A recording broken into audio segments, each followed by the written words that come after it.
Before we breach the perimeter of your own home and shatter the illusions that are currently threatening your life, make sure to hit that like button and subscribe, because the algorithm might be the only thing working for you right now, but the knowledge we are about to drop will be the only thing working for you when the grid goes down. Picture this. It has been 72 hours since the power failed. The initial nervous laughter of your neighbors has decayed into a terrified silence, punctuated only by the distant, rhythmic thumping of a generator that is essentially broadcasting a dinner bell to every desperate soul within a 3-mile radius. You are standing in your living room, staring at a pantry full of gourmet uselessness, realizing that the water in your pipes has stopped flowing and the city outside is dissolving into a ruthless Darwinian meritocracy. You feel the cold seeping through the window pane, a physical reminder that the thin veneer of civilization has evaporated, leaving you exposed. The greatest threat you face right now isn't a zombie horde or a foreign army. It is the great filter of your own preventable stupidity, fueled by a lifetime of consuming Hollywood survival fantasies. You believe you're going to grab a backpack and trek into the woods to live off the land, but let's be honest. That is just a romantic way to die of exposure and dysentery. The reality is that your best chance of survival isn't out there in the chaos of a gridlocked highway. It is right here, digging in and fortifying the structure you already own. We are going to dismantle the myth of the hero and replace it with the reality of the architect, using basic household items and the laws of physics to turn your fragile suburban box into a hardened survival bunker. We are going to solve the fatal problems of security, water, energy, and calories, not with expensive gear, but with a refusal to be a victim. The first rule of stabilizing your environment is realizing that your front door is a lie, a decorative piece of pine held in place by half-inch screws that barely bite into the frame. A single solid kick turns your entryway into a welcome mat for anyone who wants what you have, because that lock isn't engaging the house itself, it is just holding on to a flimsy piece of trim. The solution is absurdly simple but structurally profound. You need to replace every screw in your strike plates and hinges with 3-inch hardened steel wood screws. When you drive these 3-inch screws through the plate and into the wall stud, you are no longer relying on the door frame. You are anchoring your entry point to the skeletal bones of the house itself. This utilizes the physics of shear strength to transform a weak point into a barrier that requires a battering ram to breach, buying you the most valuable resource in a home invasion scenario, which is time to react. Once your perimeter is hardened, you must address the fact that in a blackout, light is a leak, and a leak is a target indicator. You might think having a lantern on makes you feel safe, but from the outside, a lit window in a dark neighborhood is a beacon that screams you have resources, power, and likely food.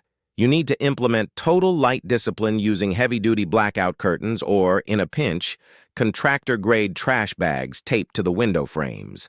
This isn't just about privacy, it is about the psychological concept of the gray man, making your home look abandoned and worthless from the street while you maintain functionality inside. By sealing the light in, you disappear from the visual landscape of the predator, effectively removing yourself from the selection pool of potential victims who are foolish enough to advertise their presence. Now we have to talk about water. And this is where the movies will get you killed by convincing you that boiling water makes it safe, when in reality, boiling only kills biological contaminants like bacteria and viruses. If you are pulling water from a nearby creek or a rain barrel in an urban environment, that water is likely a chemical cocktail of industrial runoff, pesticides, and heavy metals. Boiling that water doesn't remove those chemicals. It actually concentrates them as the steam evaporates, leaving you with a potent toxic sludge that will shut down your kidneys just as fast as dehydration. You need a multi-stage filtration system that finishes with activated charcoal, which you can harvest from pet supply stores or make yourself, because charcoal adsorption is the only low-tech way to bind and remove those lethal chemical compounds before they enter your bloodstream. Speaking of water, your greatest reservoir is hiding in plain sight, but it will vanish the moment the municipal pressure drops, which happens faster than you think when the pumps lose power. The moment you suspect the grid is down for the long haul, you need to deploy a bathtub liner, specifically a food-grade bladder like a water bob, or even heavy plastic sheeting if that is all you have. If you just fill the tub, that water is open to dust, debris, and the soap scum on the porcelain, making it difficult to drink safely.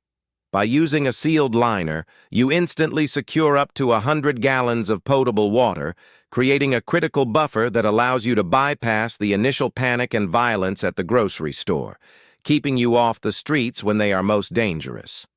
Let's address the fantasy of the generator, that loud, gas-guzzling machine that people buy to feel powerful, but which actually serves as a kinetic trap. Running a standard generator creates a localized acoustic signature that dominates the silence of a grid-down world, telling everyone exactly where to find fuel and electricity. You need to shift your strategy to silent power, utilizing solar-charged lithium battery banks for your essential comms and low-draw devices. If you absolutely must run a gas generator, you do it only during the peak ambient noise of the day, never at night, and you bury it in a sound-baffled enclosure made of plywood and insulation foam to dampen the decibels. The goal is to harvest energy without creating a sonic signature that invites a siege. While we are controlling your signature, we need to talk about the caloric math that dictates whether you starve or thrive, because the idea that you are going to hunt for food is a delusion.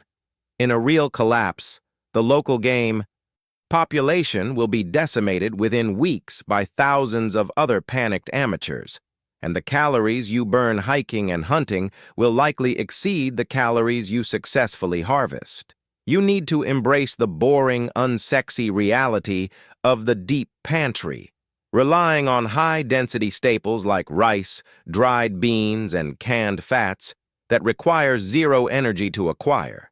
This is a game of conservation, where you sit still and consume a calculated ratio of stored fats and carbohydrates while the heroes outside burn through their energy reserves chasing phantom deer. Sanitation is the unglamorous killer that has toppled empires, and if your toilet stops flushing because the sewer lines are backed up, your home will become a biohazard zone within days. You cannot simply keep using the toilet. You must immediately transition to a bucket system lined with heavy-duty bags and separated by carbon material like sawdust or shredded paper.